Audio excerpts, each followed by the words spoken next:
guys? It's Steve Sleepy. Welcome back to the channel, and today it is a beautiful Sunday here in Ohio, but it is late October and it is 34 degrees currently right now.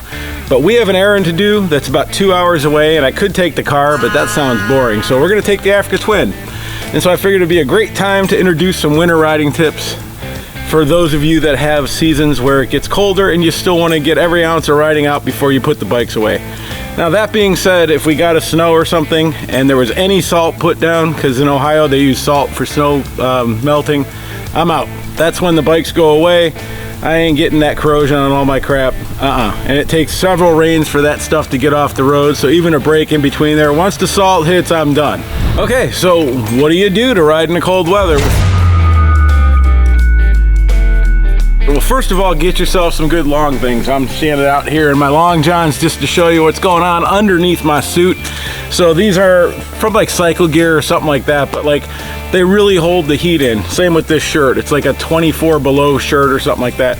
Then just a t-shirt, because I like to do a lot of layers so that you can adjust as you go on throughout the day.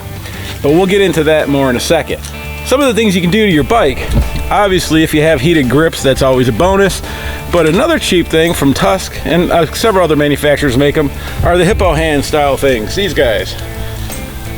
So you get yourself a set of these. They have like the metal in the openings, and that alone right there will keep your hands so much warmer than you'd think about without them. Another thing is heated grips. So heated grips and hippo hands together, and that alone can help you sustain at least down to 40 degrees. Like, it's amazing what warm hands do for you while riding, especially getting that heat through the heated grips. So that's a big one. Obviously some kind of a windscreen and some kind of a deflector usually helps as well. Gets the wind blowing right over you. You don't get it in your face, and helmet keeps you warmer as well. All right, gear wise, let's get into it. Okay, starting at the very bottom, we have our winter riding boots. So these are just like an average grade touring boot, but they're waterproof, they're windproof, and they're insulated, so they help keep your feet warm.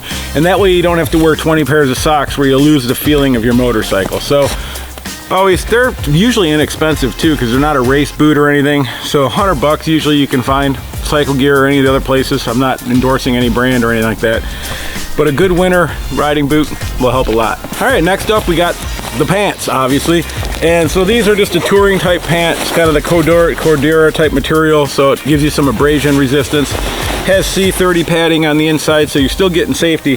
But what I'm interested in is these are windproof, waterproof, and then they come with a nice big fat liner. So together with this and then my long johns should be totally cool, especially on the Africa Twin, because that bike cuts through the wind like a champ anyways. So that's where we go. Now this next one, this is the secret. This is a game changer, all right? Stand by. I found over the years that a golf type vest, these are windproof, waterproof, etc., but they hold your body heat inside you. So if you wear one of these underneath your jacket, all your body heat that would be escaping into the cavity of the jacket, where it can mix with some of the zipper air and stuff like that, it is all stuck to the inside of your body. So this thing, as dumb as it is or whatever, makes a huge difference, and it's a good layer. So if you do get hot in the afternoon, it's easy to take off, easy to put back on. But I'm telling you, man, the heat that keeps inside here is worth its weight in gold. 100% great way to stay warm. All right, well, I'm gonna get the rest of the stuff suited up, and then we're gonna jump on, and we're gonna start our 2-hour trip out in the middle of nowhere in 34-degree weather. So here's an unexpected tip that just happened to me. So if you get all your stuff on inside the house, which I didn't, because I've learned over the years, I bring it out to the garage and I get dressed out in the cold, because that way you don't sweat, and then you take off and then your base layer is wet from sweat because you got too hot before you left, and then it kind of defeats the purpose of all your layers. So I was doing pretty good. I got dressed out here, but I forgot my phone inside. So now I got to walk all the way in the house, get my phone, and come back out, which I'm sure I'm going to sweat, and then it's going to make it a little more challenging to stay warm. But what am I gonna do? We'll give it a shot. All right. 6.5 hours later. I truly hope that none of you guys have ADHD like I do. It's 45 minutes later and I just found my phone, and it was the most logical place to look, but of course I didn't look. And the whole reason I put it down is because I thought about doing this video, so instantly my brain went to the cameras I would need, and this phone became something that my brain did not even know existed anymore. So of course I overheated looking for the phone, so now I'm out here trying to cool off before I put the gear back on to head out on this trip.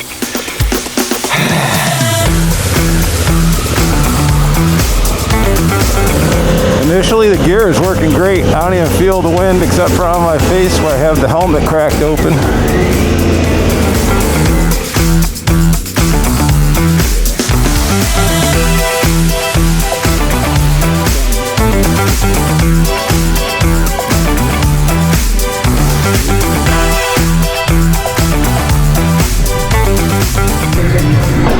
That's a nice bike, man. Thank you. Thanks a lot. So, did they just start making these?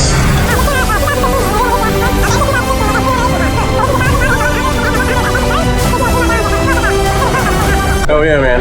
Yeah. It's good looking. Thank you. You have a good one. Good day.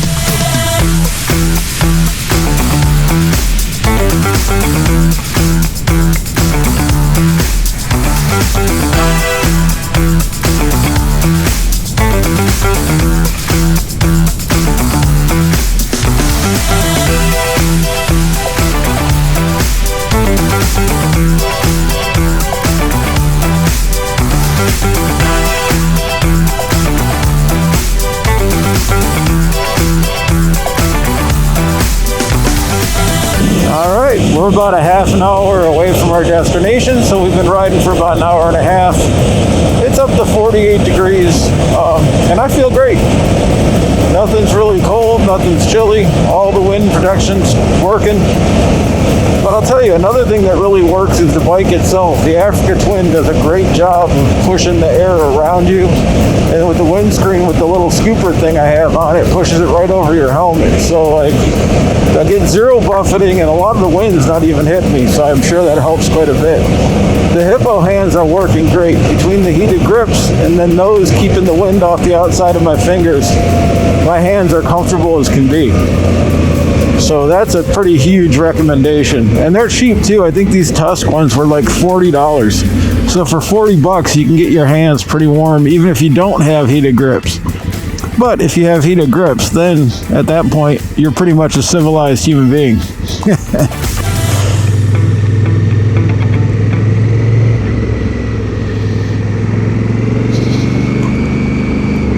All right, so we made it to where we needed to go. I am not cold in any way whatsoever. In fact, I'm totally fine to ride right back, but I got to meet this guy, do a couple things, and then I'm going to be on my way back home. And this would have sucked. This would have been a car ride. I'd have just been sitting there bored out of my mind. And instead, we got to ride the bike in nice colder weather. I have seen a few other bikes out, which was nice, but nothing major. So, all right, well, we'll check in on the way home and see how things are going, but I think we got this handled.